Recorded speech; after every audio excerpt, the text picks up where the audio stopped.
على رسوله الكريم اما بعد اعوذ باللہ من الشیطان الرجیم بسم اللہ الرحمن الرحیم رب اشرح لی صدری ویسر لی امری واحلل عقدۃ من لسانی یفقہوا قولی صدق اللہ مولانا العظیم قال النبی صلی اللہ علیہ وسلم اوتیت جوامع الکلم۔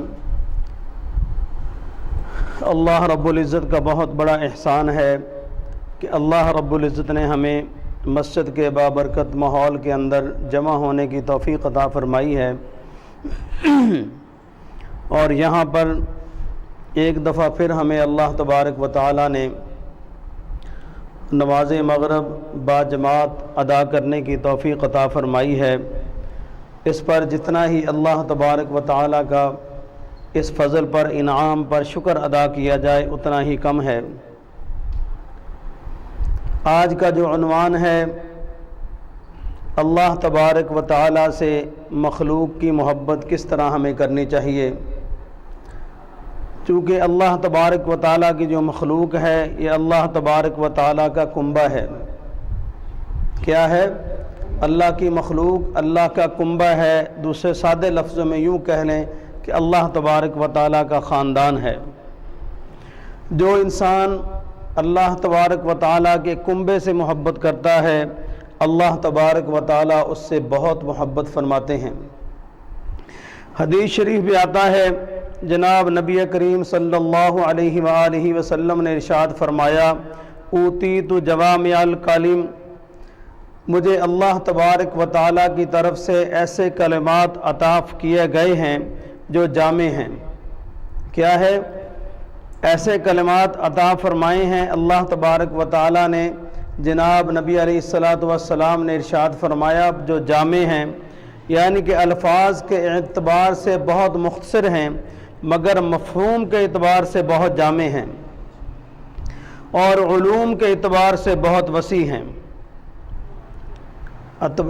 کس کے اعتبار سے؟ علوم کے اعتبار سے بہت وسیع ہیں۔ حضرت سیدنا ابو ہریرہ رضی اللہ تعالی عنہ ارشاد فرماتے ہیں کہ ایک روایت میں اسی موضوع سے متعلق چند باتیں درج ذیل ہیں۔ کسی کی پریشانی کو دور کرنا، پہلی بات کیا ہے؟ کسی کی پریشانی کو دور کرنا۔ پہلا جملہ یہ ارشاد فرمایا کہ جو شخص مومن کی دنیا کی بے چینیوں میں کوئی بے چینی کو دور کرتا ہے، یعنی کسی مشکل کو دور کرے، اللہ تبارک و تعالی اس کی مدد فرماتے ہیں جو اس مومن کی مدد کرے گا۔ یعنی کہ مومن اگر دنیا میں بے چین ہے، کسی پریشانی میں مبتلا ہے تو اس کی مدد کرے، اگر بیمار ہے تو اس کی بیمار پرسی کرے، اور بیمار سے پوچھے جا کر کہ کوئی تعاون ہے ہمارے لیے جو ہم ہیلپ کر سکتے ہیں، خدمت کر سکتے ہیں، تو اس کے اندر اس کی خدمت کرنی چاہیے۔ اس کو میڈیسن لا کے دینی یا ڈاکٹر کے پاس لے کے جانا یا ہاسپٹل لے کے جانا وغیرہ وغیرہ، تو اس کا اتنا اجر زیادہ ہے کہ اس کے بدلے میں اللہ تبارک و تعالیٰ اس سے قیامت کے دن اس انسان کی مشکل کو دور فرما دیں گے۔ کہ جو انسان کسی انسان کے مشکل وقت کے کام آتا ہے، حدیث شریف میں جناب نبی کریم صلی اللہ علیہ وآلہ وسلم نے ارشاد فرمایا کہ اللہ تبارک و تعالی قیامت کے دن اس کی مشکل کو دور فرما دیں گے اور اللہ اس کے کام آئیں گے۔ وہ قیامت کا دن ایسا وقت ہوگا جو نفسا نفسی کا عالم ہوگا، ہر طرف چیخ و پکار ہوگی، کوئی کسی کو پہچاننے والا نہ ہوگا، بہن بھائی ایک دوسرے کے کام نہیں آئیں گے، ماں بیٹا کام نہیں آئیں گے، باپ بیٹا کام نہیں آئیں گے، بیٹی اپنی ماں کے اور باپ کے کام نہیں آئے گی، کوئی دوست احباب ایک دوسرے کے کام نہیں آئیں گے۔ ایسا نفس و نفسی کا عالم ہوگا، ہر طرف چیخ و پکار ہوگی، ہر انسان اپنی پریشانی میں مبتلا ہوگا۔ اس وقت سرکار دو عالم صلی اللہ علیہ وآلہ وسلم نے ارشاد فرمایا کہ اللہ تبارک و تعالیٰ اس سے قیامت کے دن کی کوئی مشکل اس کو نہیں آنے دیں گے، بلکہ ہر قسم کی مشکل اس سے دور فرما دیں گے۔ اب یہ نہیں کہ صرف جو بیمار ہے ہم نے اس کی مدد کرنی ہے، جو مسلمان کسی مشکل میں مبتلا ہے، ایک انسان اگر راستے میں جا رہا ہے، اس کی موٹر سائیکل پنچر ہوگی یا خراب ہوگی یا سائیکل یا گاڑی، اس سے ہم پوچھ کر اس کی داد رسی کر سکتے ہیں۔ ایک انسان سڑک پر ہے، ایک انسان گھر میں ہے، محلے میں ہے، مسجد کے اندر ہے، کسی جگہ پر بھی کوئی مشکل پیش آئے سفر حضر کے اندر، تو دوسرے مسلمان کو اس کی ہیلپ کرنی چاہیے اور اللہ تبارک و تعالیٰ کی رضا کے لیے کرنی چاہیے۔ اگر کوئی انسان ہیلپ اس وجہ سے کرتا ہے کہ آج اس کی مدد کروں گا، کل کو کوئی بڑا بینیفٹ اٹھاؤں گا، اس کا پھر دنیا میں تو فائدہ ہو سکتا ہے، لیکن قیامت والے دن اس انسان کو اس کا اجر نہیں ملے گا، چونکہ اللہ تبارک و تعالیٰ نیتوں کو جانتے ہیں کہ جیسی ہماری نیتیں ہوں گی ویسے ہی ہمیں پھل ملے گا۔ اس لیے کہ مشہور حدیث ہے جناب نبی اکرم علیہ الصلوۃ والسلام کی، فرمایا کہ انما الاعمال بالنیات، کہ سارا دار و مدار عمل کا کس پہ ہے؟ نیت کے اوپر ہے۔ اگر ہماری نیت خالص ہوگی، عبادت کی ہوگی اور اللہ کی رضا کی ہوگی تو پھر اس پر ہمیں اجر ملے گا انشاءاللہ۔ اگر نیت کچھ اور ہوگی تو پھر اجر سے کام خالی ہوگا، اس کی مدد تو ہو جائے گی لیکن اس پہ آپ کو نہ دنیا میں اجر ملے گا نہ اللہ کی طرف سے قیامت والے دن اجر ملے گا۔ ہم نے ایسے اعمال کرنے ہیں کہ چھوٹا عمل ہو یا بڑا عمل ہو، لیکن نیت ہماری خالص ہونی چاہیے۔ کوئی بھی انسان ہمارے پاس چل کر آتا ہے تو ہمیں اللہ تبارک و تعالیٰ کی رضا کے لیے اس کی مدد کرنی چاہیے، نہ یہ کہ اپنے مقاصد پورے کرنے کے لیے۔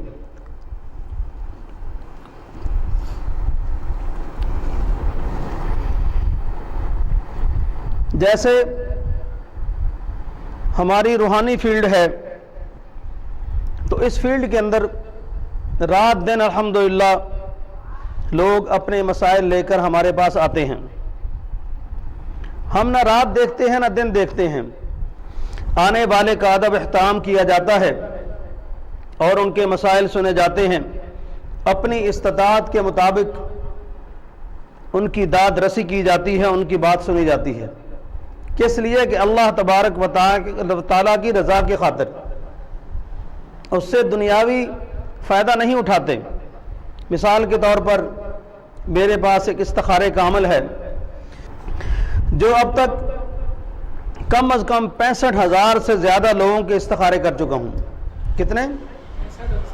65,000 سے زیادہ لوگوں کے استخارے کر چکا ہوں، اور آج تک کوئی انسان 65,000 استخاروں میں سے سوائے ایک ہمارے ایک دوست تھے، انہوں نے کہا جی استخارہ کرے، میں کہا جی ہدیہ 100 روپے لوں گا۔ اس کے علاوہ 65,000 سے زیادہ استخارے جو ہیں ان میں سے ایک انسان بھی یہ ثابت کر دے کہ ان سے ہم نے استخارہ کروایا تھا اور اس کے انہوں نے ہم سے ہدیہ لیا تھا یا پیسے لیے تھے، ایک انسان بھی ثابت کر دے۔ ہم جس کو جانتے ہیں ان کا بھی استخارہ الحمدللہ کرتے ہیں اللہ کی رضا کے لیے، اور جس کو نہیں جانتے ان کا بھی استخارہ کرتے ہیں۔ کس لیے؟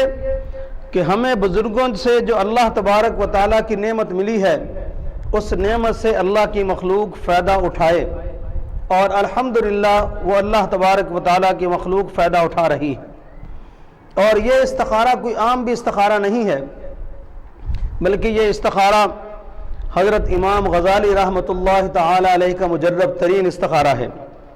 لوگ استخاروں کے بارے میں بہت ساری بات کرتے ہیں، بہت ساری بحثیں ہیں، اس میں نہیں پڑتا۔ حضرت امام غزالی رحمہ اللہ کو دنیا جانتی ہے، کون مسلمان ہے جو ان سے واقف نہیں ہے؟ ان کی اتنی بڑی شخصیت ہے کہ ایک وقت کے اندر 10,000 طلبہ اکرام اور طالب علم وہ جو عالم ہوتے تھے، 10,000 علماء اکرام ایک وقت کے اندر ان سے درس حدیث لیا کرتے تھے۔ اتنی بڑی شخصیت، اتنے بڑے وقت کے امام، اللہ کے ولی تھے، قطب تھے، ابدال تھے، بہت بڑے صوفی تھے، وہ تصوف کے بڑے اعلیٰ مقام پہ تھے۔ یہ ان کا مجرب ترین استخارہ ہے، اور جن بزرگوں سے ملا انہوں نے فرمایا کہ یہ وہ استخارہ ہے، انتہائی مجرب ترین استخارہ ہے، اگر آنے والا سائل اس پر عمل کرے تو استخارہ کرنا، ورنہ کبھی نہ کرنا۔ اگر استخارے میں جواب منفی کی شکل میں آ گیا، مثبت نہیں آیا، اور پھر بھی انہوں نے کام کر لیا، پھر سمجھو ان کا نقصان 100% یقینی ہے۔ اس لیے آنے والے سے پہلے پوچھا کریں کہ اگر وہ اس پر قادر ہے، استطاعت رکھتا ہے کہ استخارے کے فیصلے پر عمل کرنے کی، پھر استخارہ کروائے، ورنہ وہ 2 رکعت صلاۃ الحاجت نفل سے پڑھ کے اللہ تبارک و تعالیٰ سے مدد مانگ کر اس کو کام کو کر گزرے۔ یہ صرف اور صرف اللہ تبارک و تعالیٰ کی مخلوق کی خدمت کے لیے استخارہ الحمدللہ کیا جاتا ہے۔ دوسرا جملہ یہ ارشاد فرمایا کہ جو شخص کسی تنگ دست آدمی کے لیے آسانی پیدا فرما دے، کیا فرمایا کہ جو شخص کسی تنگ دست آدمی کے لیے آسانی پیدا فرما دے تو اللہ تبارک و تعالیٰ دنیا اور آخرت کے لیے اس انسان کے لیے آسانی پیدا فرما دیں گے۔ مثلا کسی شخص نے قرض لے لیا کسی سے، وقت پورا ہو گیا، اب اس کی اتنی ہمت نہیں ہے، پوزیشن نہیں ہے وہ قرض خواہ کو قرض دے سکے، تو اگر قرض لینے والا اپنے مسلمان بھائی کے لیے اتنی مہلت دے دیتا ہے، اتنا وقت اس کے لیے بچا لیتا ہے، اس کی بے عزتی نہیں کرتا، اس کے گھر میں جا کر اس کو گالیاں نہیں دیتا یا اس کا گریبان نہیں پکڑتا اور اس کو کہتا کوئی نہیں بھائی، کوئی بات نہیں، میں بھی مجبور ہوں، میری بھی اس وقت ضرورت تو بہت ہے لیکن آپ کی پریشانی ہے تو آپ کو اللہ کے لیے میں وقت دیتا ہوں، اللہ کی رضا کے لیے تم اور وقت لے لو، اور جب تمہارے پاس آسانی سے وہ ہو تو وہ مجھے قرض واپس لوٹا دو۔ اس کے لیے آسانی پیدا کرنا، اللہ تبارک و تعالیٰ اس عمل کی وجہ سے اس انسان کے لیے دنیا اور آخرت میں آسانیاں پیدا فرما دیں گے۔ کتنا بڑا عمل ہے کہ ایک انسان کو اگر آپ نے قرضہ دیا ہے، وہ مجبور ہے، قرض نہیں دے سکتا یا ویسے کوتاہی کر رہا ہے اور وہ آپ کو کہتا ہے جی میں بہت مجبور ہوں، لیکن آپ اللہ تبارک و تعالیٰ کی رضا کی خاطر اس کو مہلت دے دیتے ہیں، چھوڑ دیتے ہیں، تو حدیث شریف میں جناب نبی علیہ الصلوۃ والسلام نے ارشاد فرمایا کہ اللہ تبارک و تعالیٰ اس انسان کے لیے دنیا اور آخرت دونوں میں آسانیاں پیدا فرما دیتے ہیں۔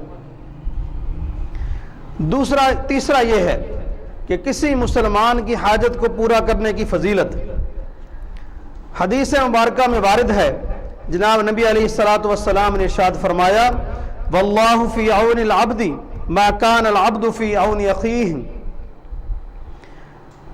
جب تک بندہ اپنے بھائی کی مدد میں لگا رہتا ہے، کیا فرمایا کہ جب تک بندہ اپنے بھائی کی مدد میں لگا رہتا ہے اس وقت اللہ تبارک و تعالیٰ اس بندے کی مدد میں لگے رہتے ہیں۔ کتنی بڑی فضیلت ہے کسی انسان کی خدمت کرنا کہ جب انسان اپنے بھائی کی مدد میں لگا رہتا ہے، کسی معاملے کے اندر اس کے پاس آنے والوں انسانوں کے ساتھ تعاون کرتا رہتا ہے اور ان کی ہیلپ کرتا رہتا ہے اور اس کی اندر خیر کا جذبہ ہے، محبت کا جذبہ ہے اور خیر کے کام کرنے کا جذبہ ہے، اللہ کی مخلوق کو خوش کرنے کا جذبہ ہے، تو حدیث شریف میں آتا ہے کہ جب تک انسان اس خیر کام میں لگا رہتا ہے تو اللہ تبارک و تعالیٰ اس کے کاموں میں مدد فرماتے رہتے ہیں۔ آج بہت سارے انسان ایسے ہیں جو کچھ نہیں کرتے، صرف خیر کا کام کرتے ہیں، رفائی کام کرتے ہیں، ریلیف کا کام کرتے ہیں اللہ تبارک و تعالیٰ کی رضا کے لیے، اور اللہ تبارک و تعالیٰ اس کے لیے اپنے غیب کے خزانوں سے مدد فرماتے رہتے ہیں۔ اس انسان کو کوئی پریشانی نہیں ہوتی، کسی محکمے کے اندر، کسی دفتر کے اندر، کسی جگہ پر بھی کوئی پریشانی اس کو آتی ہے تو اللہ تبارک و تعالیٰ غیب کے خزانے سے اس انسان کے لیے کوئی نہ کوئی اپنا مددگار بھیج دیتا ہے، وہ اللہ تبارک و تعالیٰ کی طرف سے مدد ہوتی ہے۔ اس لیے کہ جو انسان مخلص ہو کر اللہ کے کنبے کے ساتھ، اللہ کی مخلوق کے ساتھ، اللہ کے خاندان کے ساتھ محبت کرتا ہے اور بھلائی کا جذبہ لے کر چلتا ہے تو اللہ تبارک و تعالیٰ اس کی مدد میں لگے رہتے ہیں۔ در حقیقت یہ دونوں کام یعنی کسی کی حاجت کو پورا کرنا یا کسی کی پریشانی کو دور کرنا اس وقت تک ممکن ہے جب تک دل کے اندر اللہ تبارک و تعالیٰ کی مخلوق کے لیے رحم اور ہمدردی کا معاملہ موجود ہو۔ جب دل کے اندر اللہ تبارک و تعالیٰ کی مخلوق کے لیے ہمدردی کا معاملہ ہو، رحم کا معاملہ ہو، رحم کا معاملہ ہو، اس وقت تک یہ معاملہ ہوتا ہے، ویسے کوئی انسان نہیں کر سکتا۔ دعا کریں کہ اللہ تبارک و تعالی ہمیں بھی اپنی رضا کے لیے ان کاموں کو کرنے کی توفیق عطا فرمائیں۔ جیسے اللہ تبارک و تعالیٰ کی رحمت تو بہانے ڈھونڈتی ہے انسان کو بخشنے کے لیے، انسان کی انسانیت کو بلند کرنے کے لیے، انسان کو اجر دینے کے لیے اللہ تبارک و تعالیٰ کی رحمتیں کیا ڈھونڈتی ہیں؟ بہانے ڈھونڈتی ہیں۔ جیسے ایک فاحشہ خاتون کے بارے میں بخاری شریف میں آتا ہے، امام بخاری نے نقل کیا ہے کہ ایک فاحشہ خاتون تھی، مشہور واقعہ ہے، آپ سب نے سنا ہے کہ وہ جا رہی تھی، اس نے دیکھا کہ ایک کتا پیاس کی وجہ سے زمین کو چاٹ رہا ہے۔ کیا کر رہا ہے؟ کتا پیاس کی وجہ سے پیاسا ہے، زبان باہر نکلی ہوئی ہے، زمین کو چاٹ رہا ہے، اتنی اس کو شدید پیاس لگی ہوئی ہے۔ اس فاحشہ عورت نے اپنا دوپٹہ اتارا اور اپنا موزہ، اپنا جوتا اس سے باندھ کر اس نے اس کنویں کے اندر ڈالا، کنویں سے پانی نکال کر کتے کو پاس گئی اور اس کو پانی پلایا۔ اللہ تبارک و تعالیٰ کو یہ اتنا عمل پسند آیا۔ میرے بھائیوں، ہم تو اشرف المخلوقات انسان کی بات کرتے ہیں، یہ تو جانور ہے، حیوان ہے، جس ناپاک ہے، نجس ہے، لیکن ایک فحشہ عورت جو نماز نہیں پڑھتی، زکوٰۃ ادا نہیں کرتی، جو ذکر نہیں کرتی، اللہ اللہ نہیں کرتی، ناچنے گانے والی ہے، لیکن اس کا ایک عمل کی برکت سے کہ اللہ کی ایک جاندار ایک حیوان تھا، کتا تھا جو ایک ناپاک جانور ہے، اس کو بچانے کے لیے اس نے اس کو جب پانی پلایا تو اللہ تبارک و تعالیٰ نے اس عمل کی وجہ اس کو سارے گناہوں کو معاف فرما دیا۔ تو اس لیے ہمارے دل کے اندر بھی ہمدردی ہونی چاہیے، ہمارے دل کے اندر بھی امت مسلمہ کا غم ہونا چاہیے۔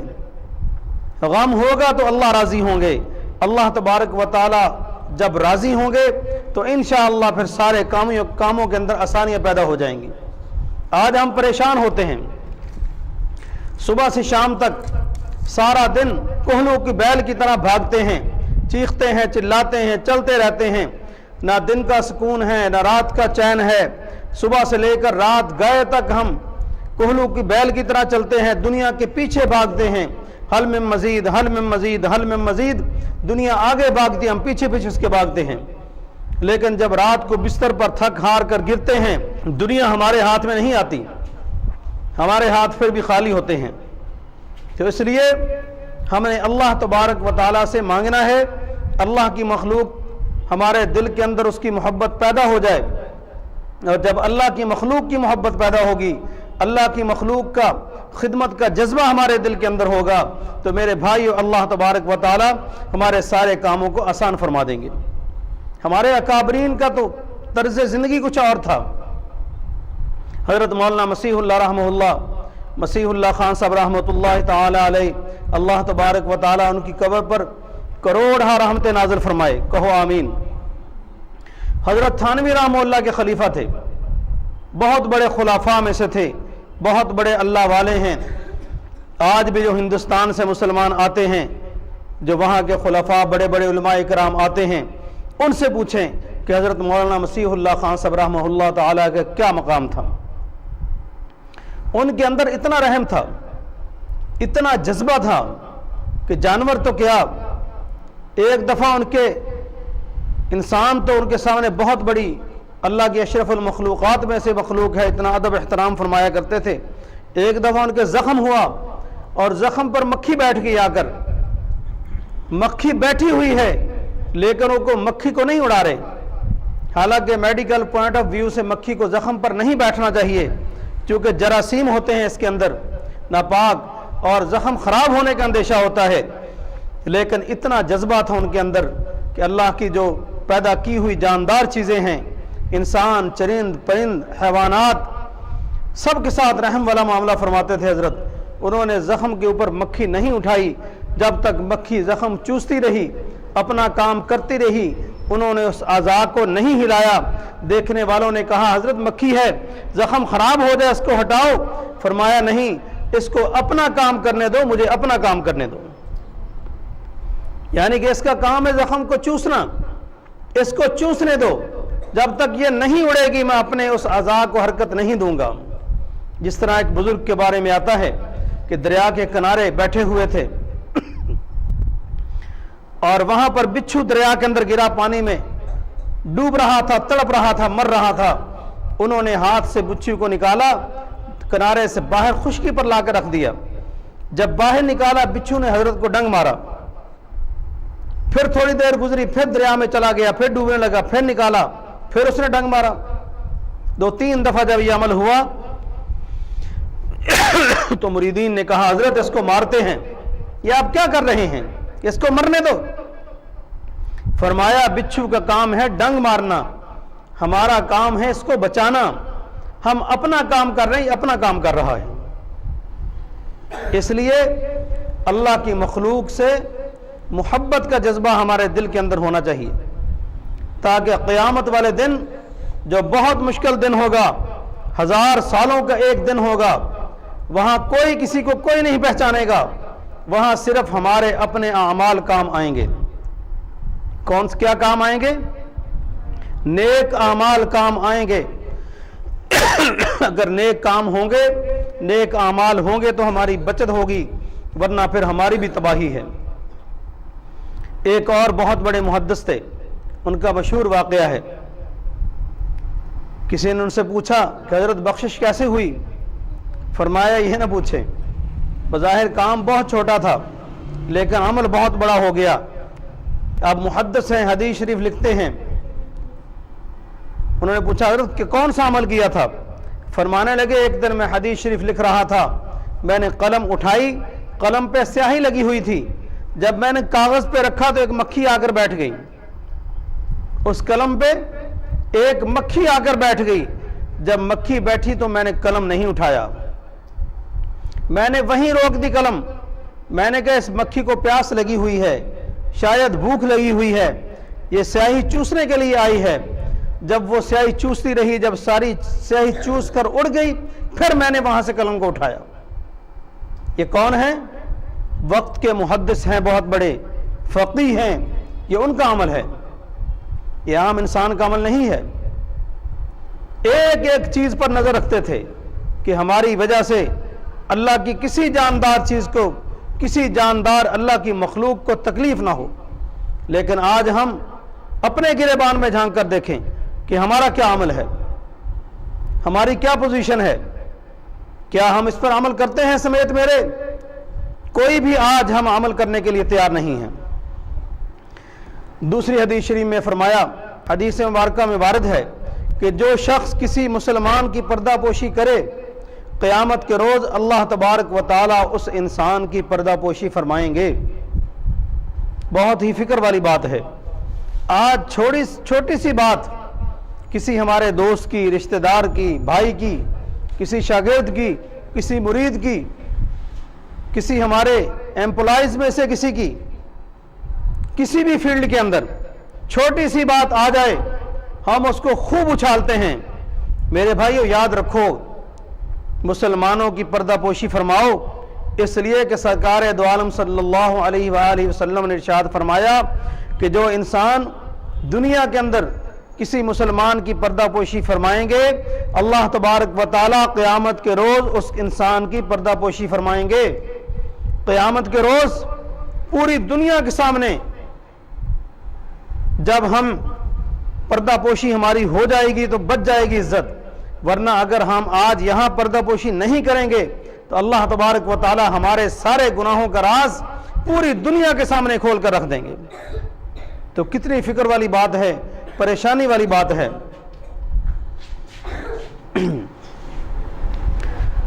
تو ایسی بات پہ پردہ پوشی نہیں کرنی چاہیے جس سے کسی اور کو نقصان کا اندیشہ ہو، یا کسی کے خلاف کو پلاننگ کر رہا ہو، منصوبہ سازی کر رہا ہو، تو ایسی میں پردہ پوشی بالکل نہیں کرنی چاہیے، اس بات کو اوپن کرنا چاہیے۔